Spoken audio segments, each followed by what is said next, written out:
अगर आप भी हमारे चैनल पर नए हो तो चैनल को सब्सक्राइब कर लें। हेलो दोस्तों, welcome back to my YouTube channel. मेरा नाम है विकास और आप देख रहे हो अपना YouTube channel minds the travel. तो कैसे हो आप सभी? आई होप आप सभी ठीक ही होंगे। सो अभी आपको लेके चलते हैं बाहर, क्योंकि पहला काम कर लेते हैं। रोज़ की तरह काम तो हमें होते ही हैं। चलो लाइट करते हैं बंद और चलते हैं बाहर।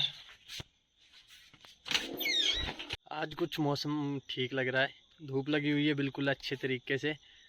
वैसे तो रोज़ ही लगती है, दिन में तो धूप होती है और शाम के टाइम जो है बारिश लग पड़ती है।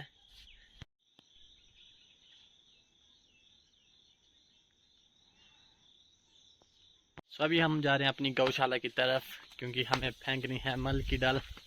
मल की डल आपको पता तो है ही मल की डल क्या होती है। मैल की डल तो इसको फेंक के आते हैं खेत में, और उसके बाद आपको बताते हैं आगे की बातचीत करते हैं। उसके बाद पहले फेंक आते हैं इसको। अगर आप भी गांव से हो तो आपको ये काम तो ज़रूर करना पड़ता होगा, मल तो आपको फेंकना ही पड़ता होगा। कौन कौन मल फेंकता है कमेंट में ज़रूर से बताना मेरी तरह। दोस्तों कुछ इस तरीके से सर पे उठा के ये गोवे की डल, मल की डल खेत में फेंकनी पड़ती है। काफ़ी भारी है। पिछले कल ठीक थी, ज़्यादा भारी नहीं थी, लेकिन आज काफ़ी ज़्यादा भारी है। गाइस गर्दन में थोड़ी सी दर्द होगी, क्योंकि आज जो थी ये डल काफ़ी ज़्यादा भारी थी। इसको तो खेत में फेंक दिया। अब इसके बाद हम घास लेके जाएंगे। तो अब मम्मी ने घास काट रखा है, घास लेके आते हैं। सो गाइज हम एक घास का गड्ढू तो ले आए हैं। बने रहे ब्लॉग में, आपको बताते हैं आगे होता क्या है हमारे साथ। तो काफ़ी ज़्यादा भारी है और अब जा रहे हैं घर की तरफ। ऐसा सा रास्ता है, तो चलो। रख दिए दोस्तों घास का गड्ढू। कमेंट में बताना आप कितने केजी होगा। सो दोस्तों एक घास का गड्ढू तो रख दिया है। अब एक बार फिर से जाना पड़ेगा, क्योंकि मम्मी ने एक और घास का गड्ढू जो है काट के रख दिया वहाँ पे। तो जाना तो पड़ेगा, लाना पड़ेगा। और इससे पहले हम जाते हैं दुकान साइड, क्योंकि टाइम लग जाएगा। इतनी देर रेस्ट भी हो जाएगा और फिर लेके आते हैं उसके बाद घास का गड्ढू।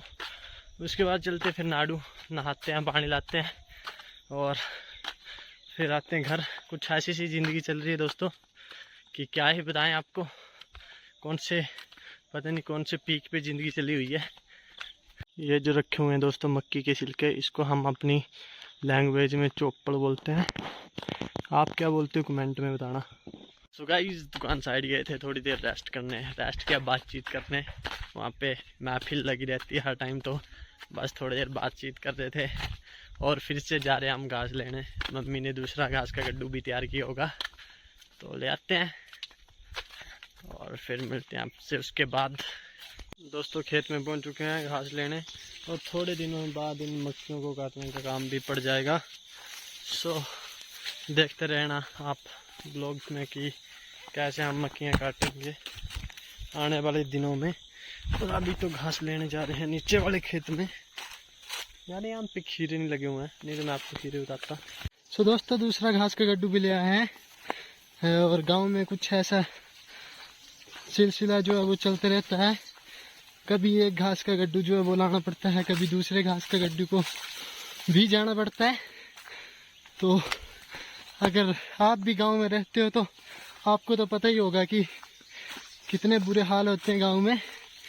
लेकिन बोलते हैं ना कि जितनी खूबसूरत गांव की लाइफ उतनी ही कठिन और मुश्किल भरी होती है।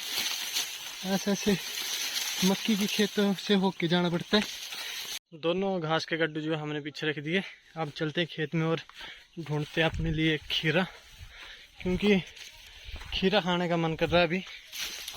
तो मिल जाएगा कहीं ना कहीं, तो मिल ही जाएगा। पर यहाँ पे तो मेरे को मिल नहीं रहा। ये है गाइज, लेकिन ये बड़ा है, ज़्यादा बड़ा है। अभी मैं इसको खा नहीं पाऊँगा, क्योंकि नमक नहीं, मिर्ची नहीं मेरे पास। कहीं ना कहीं तो यहाँ भी होना चाहिए, लेकिन यहाँ मुझे दिख नहीं रहा। नहीं होगा क्या? इस वाले बेल के साथ है नहीं, ऊपर वाले खेत में चलते हैं। हमें खीरा मिलता या नहीं मिलता देखते हैं। थोड़ा सा रास्ता खराब है यहाँ पे, और मुझे यहाँ पे भी नहीं दिख रहा फिलहाल। खेत में आ चुके हैं ऊपर बड़े, यहाँ पे मिल गया तो मेरी किस्मत, नहीं मिला तो मेरा एक छोटा सा खीरा है, इसको मैं तोड़ लूँगा गाइज, क्योंकि अभी मैं खीरे की तलाश में आया था तो मेरे को मिल गया है खीरा। इससे आगे हम नहीं जाएंगे, क्योंकि अगर होगा भी तो फिर नहीं ढूंढेंगे हम। हमें मिल गया हमारे खाने लायक, तो हम अब इसको खाएंगे और फिर करेंगे अगला काम। दोस्तों देख लो, गांव में ही धान तैयार कर दिए हैं, धान की फसल अच्छे से, और काफ़ी अच्छी लगी हुई है, साथ में मक्की लगी हुई है, और पानी का कोई प्रबंध नहीं है, लेकिन नलके के पानी से ही धान तैयार कर दिए। तो दोस्तों अब करते हैं लंच 2-3 काम करने के बाद। और सुबह मौसम भी काफ़ी अच्छा था, मतलब कि धूप वगैरह लगी हुई थी। अभी मौसम बिल्कुल ही ख़राब होने की कंडीशन में आ गया है, मुझे लगता है कि बारिश होने वाली है, पता नहीं। चलो करते हैं लंच। क्या बना हुआ है देखते हैं। सब्जी बनी हुई है मिक्स वेज, और साथ में चपाती, और साथ में खीरे काट के रखे हुए हैं। सो गाइस लंच हमारा हो गया है, अब चलते हैं अगले काम की तरफ, करते हैं अगले काम को। Let's see. अब हम जाएंगे गाय के साथ और लेके आएंगे नाड़ू से पानी, तो चलो। सो दोस्तों हमने छोड़ दी है गाय, अब लेके चलते हैं इसको आगे चराने के लिए। तो कुछ ऐसा है हमारा गांव, और अभी मौसम हो चुका है खराब, और देखो ये है मक्की की सिक्कड़, और इसको खा रही है, चोपड़ बोलते हैं हम इसको, और इसको खाई जा रही है ये। चलो आगे की तरफ चलो।